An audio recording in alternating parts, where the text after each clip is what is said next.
So today we will study the effects of oxidation in everyday life. सो हमारे daily life में जो हमारा nature है, हमारी सराउंडिंग है, उसमें डे टू डे लाइफ में बहुत टाइप की रिएक्शंस होती हैं, राइट? सो कुछ उनमें से जो है हमारे लिए यूज़फुल भी होती हैं और कुछ हमारे लिए क्या होती हैं, हार्मफुल भी होती हैं, करेक्ट है? सो ऑक्सीडेशन प्रोसेस, जो ऑक्सीडेशन रिएक्शन है, हम सिर्फ बेसिकली उसको हम पढ़ने वाले हैं इसके अंदर कि जो हमारी एवरीडे लाइफ है उसके अंदर ऑक्सीडेशन रिएक्शन का क्या यूज़ है।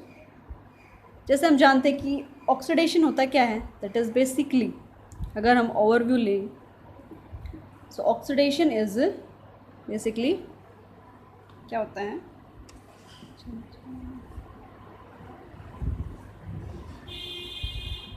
Addition of oxygen, right?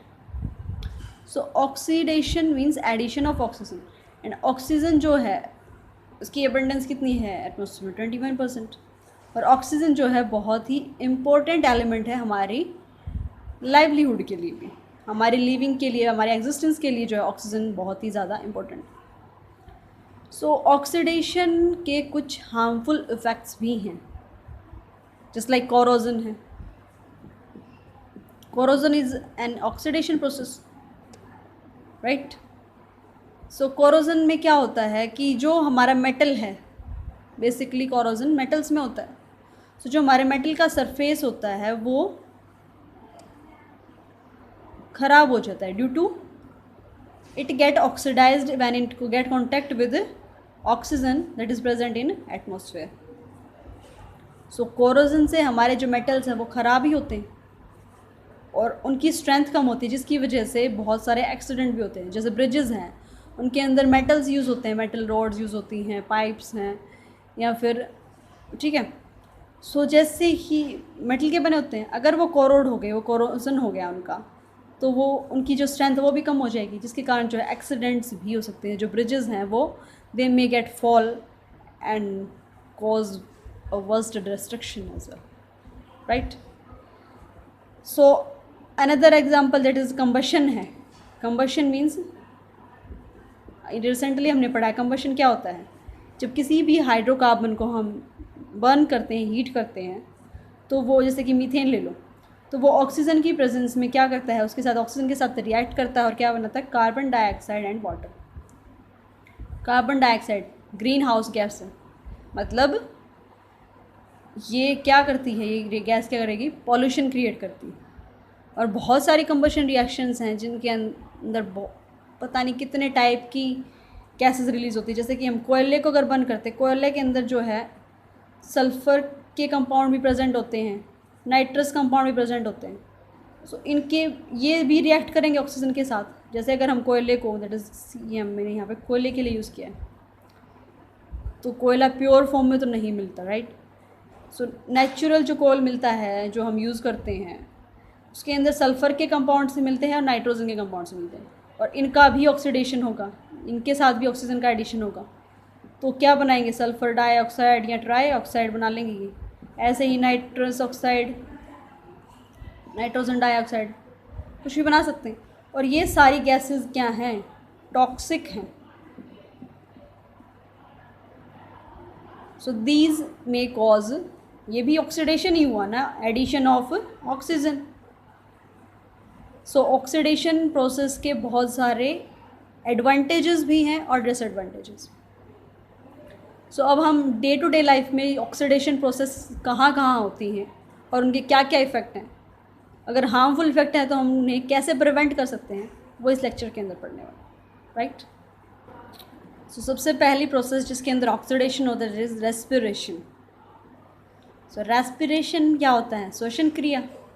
हम क्या करते हैं, ऑक्सीजन को इनहेल करते हैं और कार्बन डाइऑक्साइड को एक्सहेल करते हैं, यही ऑक्सीडेशन है, and it is very important process. So oxygen inhale की ये हमारे लिए इम्पोर्टेंट कैसे है, हमारे लिविंगहुड के लिए जो है, ये हमारी लाइफ के लिए, हमारे एग्जिस्टेंस के लिए ये इम्पोर्टेंट कैसे है। जो रेस्पिरेशन ये तो हो गया हमारी बायोलॉजी की फॉर्म में कि ऑक्सीडेशन मतलब ऑक्सीजन को इनहेल किया और कार्बन डाइऑक्साइड को एक्सहेल कर दिया, और जो ऑक्सीजन हमने इनहेल की है वो हमारी सेल्स तक पहुंची और हमारी बॉडी को एनर्जी मिल गई। यही चीज़ें हम पढ़ते बायो में, राइट। सो केमिस्ट्री की फॉर्म में रेस्पिरेशन क्या है? रेस्पिरेशन इज़ ए बायोलॉजिकल क्यों? क्योंकि ये हमारी बॉडी के अंदर एग्जिस्ट करती है, लिविंग प्रोसेस के अंदर होती है रिएक्शन, इसलिए हम इसको बोलते हैं it is a biochemical reaction. So respiration is a biochemical reaction जिससे हमारी सेल्स को क्या मिलती है, बॉडी सेल्स को क्या मिलती है? एनर्जी मिलती है। इतना क्लियर? लेकिन वो एनर्जी मिलती कैसे है? रिएक्शन के थ्रू। जो फूड हम इनटेक करते हैं, डेट इज़ ग्लूकोज की फॉर्म में, जो खाना हम खाते हैं वो इस इनहेल्ड ऑक्सीजन के साथ रिएक्ट करता है और क्या बनाता है? Carbon dioxide plus water and plus energy. और ये एनर्जी हमारी बॉडी को रन करने के लिए यूज़ होती है, राइट। सो ग्लूकोज क्या है?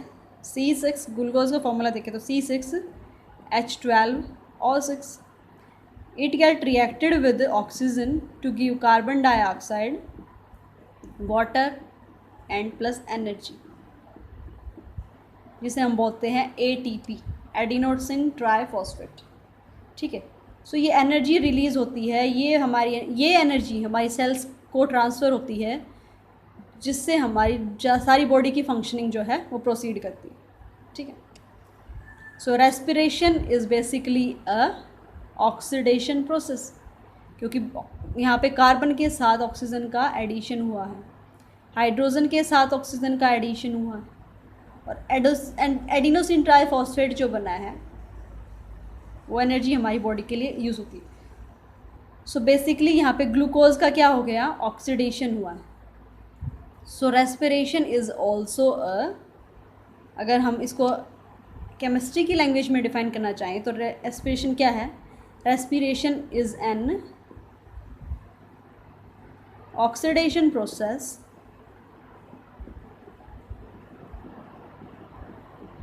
in which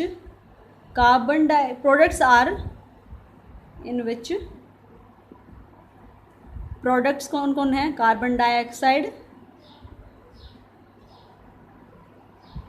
and water and it provides energy to our body and provides energy to our body.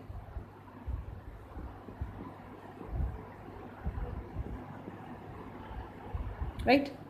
So respiration की definition क्या हुई? Respiration is a biochemical reaction in which there is oxidation processes happen, जिसके अंदर products क्या होंगे? Carbon dioxide and water, और हमें जो हमारी बॉडी है उसको क्या मिलेगी?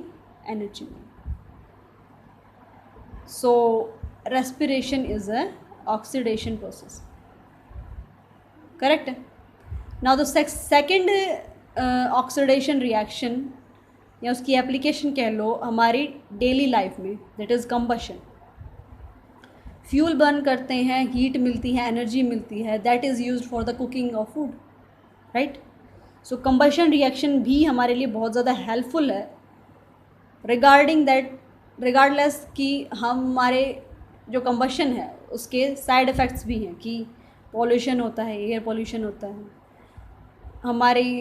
हमें भी जो है सांस से रिलेटेड जो रेस्पिरेटरी सिस्टम है उसके अंदर जब टॉक्सिक गैसेस इनहेल होंगी तो अस्थमा जैसी जो है बीमारियां वो रिस्पॉन्सिबल होती हैं, किसकी वजह से? हमारे कंबशन की वजह से।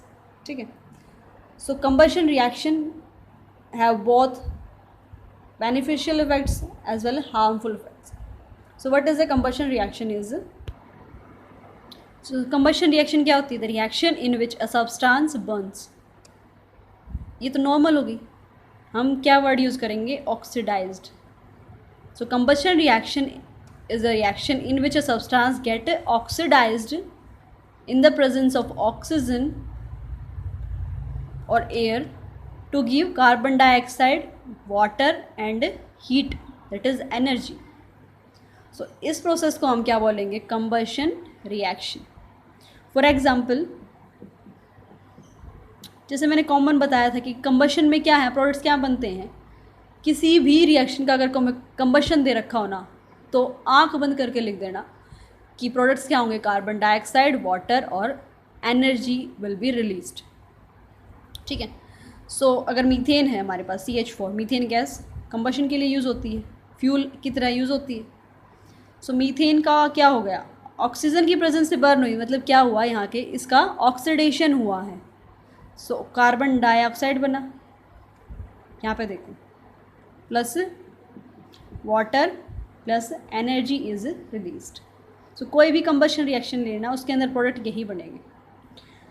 सो ऑक्सीडेशन कैसे होते हैं? कार्बन पकड़ो, कार्बन के साथ हाइड्रोजन था, अब क्या है कार्बन के साथ? ऑक्सीजन. सो ऑक्सीडेशन क्या हो? ऑक्सीजन का ऑक्सीडेशन हुआ है यहाँ पे. कैसे? ऑक्सीजन का तो एडिशन हुआ है एंड ऑल्सो हाइड्रोजन का रिमूवल भी हुआ है यहाँ पे, इजंट इट? कार्बन के साथ हाइड्रोजन था, हाइड्रोजन क्या हो गया? रिमूवल हो गया, उसका रिमूवल हो गया, और ऑक्सीजन का एडिशन हुआ है. तो यहाँ पे कार्बन का क्या हुआ है? ऑक्सीडेशन. करेक्ट है. सो ये क्या है? एक ऑक्सीडेशन प्रोसेस है. So combustion is an oxidation process जिसके अंदर प्रोडक्ट्स क्या मिलते हैं हमें? Carbon dioxide, hydrogen that is water and energy. हमें मतलब किससे है? एनर्जी जो हमें मिलती है उससे मतलब है. तभी तो हम किसी चीज़ को जलाते हैं, ताकि वो हीट हम यूज़ करके क्या करें? कुकिंग कर सकते हैं, या फिर कोई भी प्रोसेस है, मेटलर्जिकल प्रोसेस है कि हमें किसी मेटल को पिघलाना है, उसको प्योरीफाई करना है, या उसको मोल्ड करना है किसी दूसरे सब्सटेंस के अंदर, हमें क्या चाहिए? हीट एनर्जी चाहिए, और उसके लिए हम क्या यूज़ करते हैं? कंबशन करते हैं. सो कंबशन इज़ क्या है? एक ऑक्सीडेशन प्रोसेस है जिससे हमें क्या मिलती है? एनर्जी मिलती है, हीट मिलती है. ये तो हो गए इसके फ़ायदे. अब इसके हार्मफुल इफ़ेक्ट्स. कंबशन के कारण बहुत सारी हार्मफुल गैसेस निकलती हैं. सो हार्मफुल इफ़ेक्ट क्या हुए? Air pollution. So combustion causes air pollution. कैसे? जैसे हम कोयले को जलाते हैं या फिर किसी भी हाइड्रोकार्बन को जलाते हैं, सो उसके अंदर जो इम्प्योरिटीज़ बेसिकली प्रेजेंट होती हैं, तो हमें प्रोडक्ट्स क्या हैं? कार्बन मोनोऑक्साइड भी बन सकती है, राइट? कार्बन मोनोऑक्साइड कब बनती है? जब किसी भी हाइड्रोकार्बन को हम जलाते हैं और ऑक्सीजन बंद कमरे में जलाते हैं. ये क्यों कहते हैं कि बंद कमरे में अंगीठी जला के नहीं सोना चाहिए या हीटर को ऑन करके नहीं सोना चाहिए? होता क्या है, जैसे हम कार्बन डाइऑक्साइड रिलीज़ करते हैं, सो बंद कमरे में क्या है? ऑक्सीजन की कमी हो जाती है. सो कार्बन डाइऑक्साइड के बनने के बजाय क्या बनने लगता है? Carbon monoxide. और carbon monoxide is toxic to our body, जिसके कारण डेथ हो जाती है, right? So carbon monoxide sulphur dioxide बनती है कंबशन के कारण. सल्फ़र ट्राइऑक्साइड भी बन सकती है, नाइट्रस ऑक्साइड. और ये सारी की सारी रिएक्शन जो गैसेस हैं, ये क्या हैं? टॉक्सिक हैं, हार्मफुल हैं, और ऑल्सो पॉल्यूट करती है हमारे एनवायरनमेंट को बहुत सारे तरीके से. कि दीज कोज कोरोजन, जो हमारे मेटल्स हैं उनको कोरोड भी करती हैं. कैसे? जैसे सल्फ़र डाइऑक्साइड ले लो तुम, ठीक है. एसिड रेन सुनी है? Acid rain. एसिड रेन को एसिड रेन क्यों बोलते हैं? कि फर्स्ट टाइम जो बारिश होती है उसमें नहाना नहीं चाहिए, या फिर वो एसिड रेन होती है. ऐसा क्यों?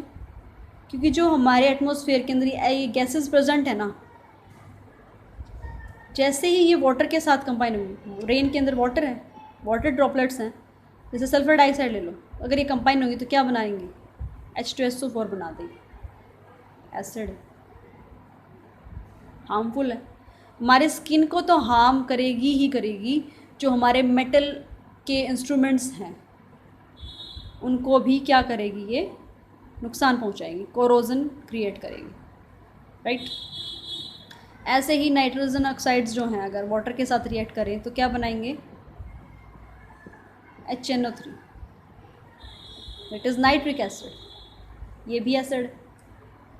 सो इसीलिए हम एसिड रेन बोलते हैं, जो फर्स्ट टाइम जो रेन होती है, बारिश होती है, उसको हम एसिड रेन क्यों बोलते हैं, क्योंकि जो पोल्यूटिंग गैसेस हमारे एटमॉस्फेयर के अंदर प्रेजेंट होती है वो वाटर के साथ रिएक्ट करके क्या बना लेती हैं, एसिड की फॉर्मेशन कर लेती है, जो हमारे खेतों को भी नुकसान पहुंचाती है। क्यों, क्योंकि जो हमारे खेत हैं उनकी pH जो है मॉडरेट होनी चाहिए, ना ज़्यादा एसिडिक ना ज़्यादा बेसिक। सो एसिड रेन के कारण जो हमारे जो फील्ड्स हैं, खेत हैं, उनकी जो pH है वो गिर जाती है, दैट इज़ एसिडिक हो जाती है, जिसके कारण बहुत सारे प्लांट्स जो हैं एसिडिक मीडियम में ग्रो नहीं कर सकते और हमारी फसल को भी नुकसान पहुंचते हैं, राइट। सो कंबशन रिएक्शन के हार्मफुल इफ़ेक्ट्स बहुत ज़्यादा हैं। Now the next oxidation process is corrosion. So corrosion क्या है, it is a chemical process of slow eating up of, slow eating up मतलब कि जो हमारा metal, slow eating up of metal surfaces. इसका मतलब क्या है कि ये हमारा कोई मेटल सरफेस है, ठीक है, अगर इसका सरफेस डीकम्पोज होता है धीरे धीरे when it get in contact with the atmospheric gases and moisture, ठीक है। सो डीकम्पोज होगा तो कैसा दिखेगा कि ये धीरे धीरे क्या हो रहा है, ईटन अप हो रहा है, मतलब कोई इसको खा रहा है।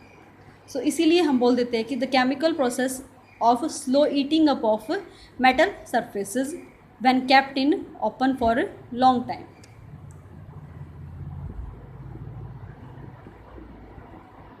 फॉर एग्जाम्पल,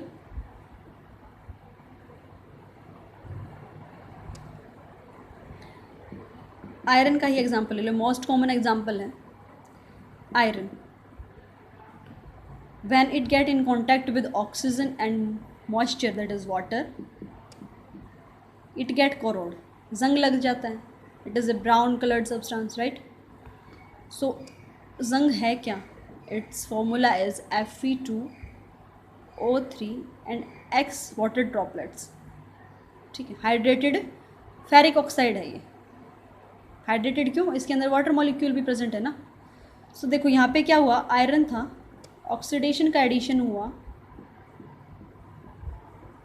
क्या बने, फेरिक ऑक्साइड। सो यहाँ पे क्या हुआ है, आयरन का ऑक्सीडेशन हुआ है। सो कोरोजन इज, तो हमारी नई डेफिनेशन क्या निकल के आई, corrosion is an oxidation process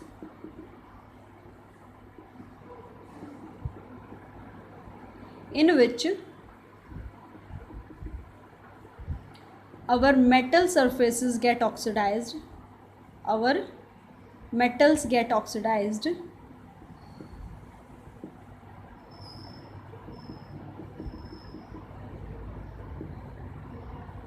and loses and forms their respective oxides. Oxide ही बनता है ना, मतलब कि कोरोजन क्या है, एक ऑक्सीडेशन प्रोसेस है, it is clear this. So oxidation process है किसकी, मेटल्स की। सो कोरोजन में क्या होता है कि मेटल्स का ऑक्सीडेशन होता है, मेटल्स के अंदर ऑक्सीजन का एडिशन होता है और क्या बनते हैं, मेटल के ऑक्साइड्स बनते हैं। तो कोरोजन उस जो मेटल है उसकी स्ट्रेंथ को रिड्यूस भी कर सकता है, जो हमारे मेटल्स हैं उनकी स्ट्रेंथ को रिड्यूस भी कर सकता है, रिड्यूस मतलब कमज़ोर कर देना, ठीक है, और हमारे मेटल की को स्ट्रेंथन भी कर सकता है। कैसे, जो आयरन के केस में जो है जंग लगता है, आयरन का ऑक्सीडेशन होता है, तो ये तो हमारे आयरन को, उसकी स्ट्रेंथ को क्या करेगा, रिड्यूस करेगा। कैसे, मान लिया तुमको एक कोई लोहे की रोड है, ठीक है, इनिशियली फ्रेश आयरन की बनी हुई थी, कोई कोरोजन नहीं लगा हुआ, तो उसको अगर बेंड करने की कोशिश करोगे वो बेंड नहीं होगी, लेकिन कोरोजन लगने के बाद बहुत टाइम के बाद वो बहुत ज़्यादा कमज़ोर हो जाती है, उसको हम आसानी से बेंड कर सकते हैं। इसका मतलब क्या हुआ, उसकी स्ट्रेंथ क्या हो गई, रिड्यूस हो गई। उसको स्ट्रेंथन कैसे करता है, एल्यूमिनियम के जो हमारे बर्तन हैं, क्या उनके अंदर ऑक्सीडेशन नहीं होता है? एल्यूमिनियम तो काफ़ी रिएक्टिव एलिमेंट है भाई, आयरन से भी ज़्यादा। तो क्या उसके अंदर ऑक्सीडेशन नहीं होता? जो एल्यूमिनियम है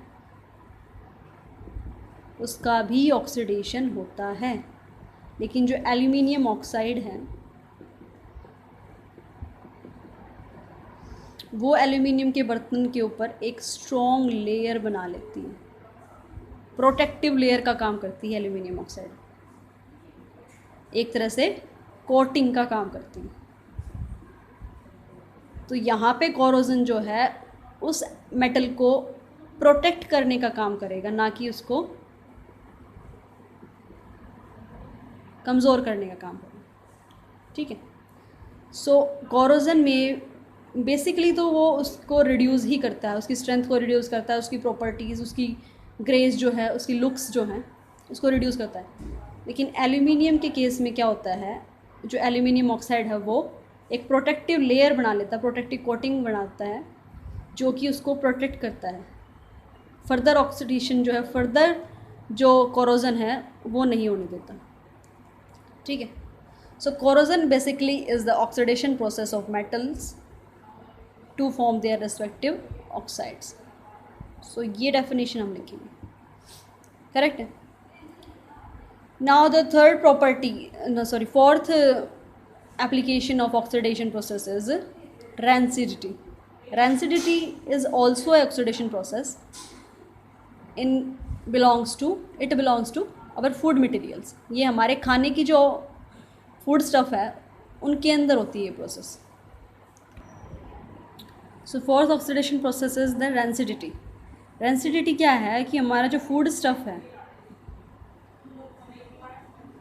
उसके अंदर जो ऑयल और फैट्स प्रेजेंट होते हैं, जो हमारा फूड स्टफ़ है उसके अंदर जो ऑयल्स एंड फैट्स प्रेजेंट होते हैं वो उनका ऑक्सीडेशन हो जाता है, वो ऑक्सीडाइज हो जाते हैं, और जो नया सब्सटेंस बनता है उस सब्सटेंस की जो स्मेल है या फिर टेस्ट है बहुत ही ख़राब होता है, ठीक है, और वो ईटेबल नहीं होता, खाने लायक नहीं होता। That may be cause toxic भी हो सकता है, जो फूड पॉइजनिंग क्रिएट करता है, ठीक है। सो rancidity is also an oxidation process. So rancidity may be defined as slow oxidation of oils and fats present in food material resulting to some bad smelling compounds is known as rancidity. The process is known as rancidity. जैसे जो chips के packet हैं ख़राब हो जाते हैं कई बार chips, कैसे? उनका टेस्ट जो है वो खट्टा सा मिलेगा तुम्हें, या फिर स्मेल भी उनके अंदर से बहुत ही ख़राब आती है, ठीक है। तो हम आइडेंटिफाई कर सकते हैं कि जो वो चीज़ है, वो जो हमारा फूड स्टफ़ है वो क्या हो गया, ख़राब हो गया, अब ईटेबल नहीं, ठीक है। सो अब रेंसिडिटी ऑक्सीडेशन है, that is addition of oxygen होगा। सो रेंसिडिटी को हम प्रोटेक्ट कैसे कर सकते हैं? ऑक्सीजन के कॉन्टैक्ट से अगर हम अपने फूड मटेरियल को बचा लें तो we can protect our food stuff from being rancid, ख़राब होने से बचा सकते हैं। सो मेथड्स टू चेक मतलब to protect our food stuff from rancidity, to check rancidity.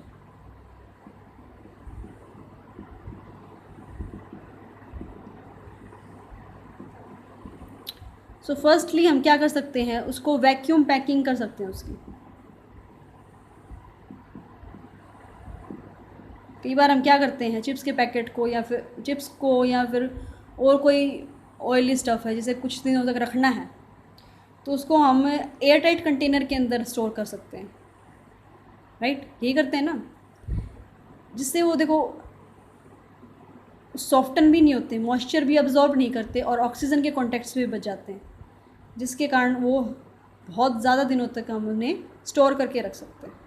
लेकिन ओपन में रखोगे, तुम्हें चिप्स बनाई है, बिस्किट हैं, कुछ भी है, तो एक तो वो बिस्किट की बात करें अगर, तो वो एक तो नरम हो जाते हैं, they absorbs the moisture present in the atmosphere, right, and बहुत जल्दी जो है वो ख़राब भी हो जाएंगे, they will get oxidised and being spoiled. ठीक है, तो हम रेंसिडिटी को कैसे प्रोटेक्ट कर सकते हैं? By vacuum packing of our food stuff.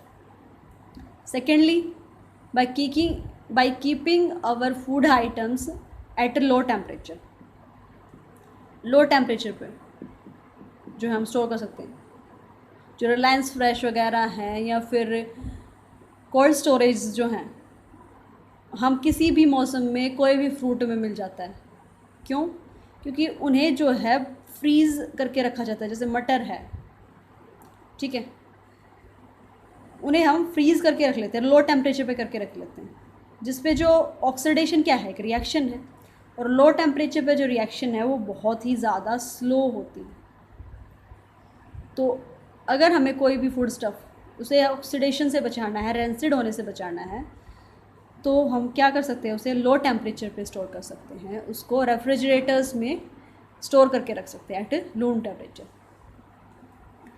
और क्लोज्ड एरिया है तो उसके अंदर जो है ऑक्सीजन का कॉन्टैक्ट भी नहीं होगा अगर थोड़ा बहुत, तो लो टेम्परेचर होने के कारण जो रिएक्शन है बहुत ज़्यादा स्लो हो जाएगी, जिसके कारण हम उस फूड स्टफ़ को काफ़ी दिनों तक स्टोर करके रख सकें। ठीक है।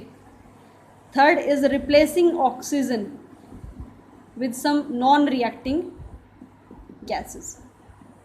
चिप्स के पैकेट ओपन करते हो, ठीक है, कोई चिप्स का पैकेट है, उसे ओपन किया तो एकदम से कोई गैस निकलती है। वो गैस क्या है? नाइट्रोजन गैस होती है, और डेफिनेटली ये नॉन रिएक्टिंग गैस है, हमारे फूड स्टफ़ के साथ रिएक्ट नहीं करती। तो हम क्या कर सकते हैं, कैसे प्रोटेक्ट कर सकते हैं? हमें तो सिर्फ ऑक्सीजन के कांटेक्ट से बचाना है ना। तो अगर ऑक्सीजन के कांटेक्ट में ना आए हमारा फूड स्टफ़, तो हम क्या करें? कोई भी पैकेट है उसके अंदर गैस तो फिल होगी ऑलरेडी, एयर जो है वो प्रेजेंट होगी, लेकिन अगर हम कोई नॉन रिएक्टिंग गैस फिल करेंगे तो जो एयर प्रेजेंट थी उसके अंदर से वो निकल जाएगी, तो सिर्फ नॉन रिएक्टिंग गैस बचेगी, दैट इज़ ऑक्सीजन भी निकल जाएगी। तो ऐसे करके जो है हम उसे ऑक्सीजन के कांटेक्ट से बचा सकते हैं, और जो हम गैस फिल कर रहे हैं वो हमारे फूड स्टफ़ के साथ रिएक्ट नहीं करेगी, तो हमारा फूड स्टफ़ क्या होगा? रेंसिड नहीं होगा, ख़राब नहीं होगा। और fourth one is protect from direct contact with sunlight. दवाइयों पे भी लिखा होता है कि avoid the contact of sunlight. Sunlight क्या है? हीट प्रोवाइड करती है, और हीटिंग से जो है रिएक्शन फास्ट होती है। सो कुछ फूड स्टफ़ ऐसे हैं कि अगर हम डायरेक्ट कांटेक्ट के अंदर रखते हैं तो हमारा फूड जो है वो बहुत जल्दी ख़राब होने के उसके चांसेस हैं। इसीलिए कुछ फूड स्टफ़ को हम एडवाइजरी भी लिखी होती है कि avoid the contact of direct contact of sunlight, protect it from the contact of sunlight. So these are the methods by using which we can protect our food stuff from rancidity.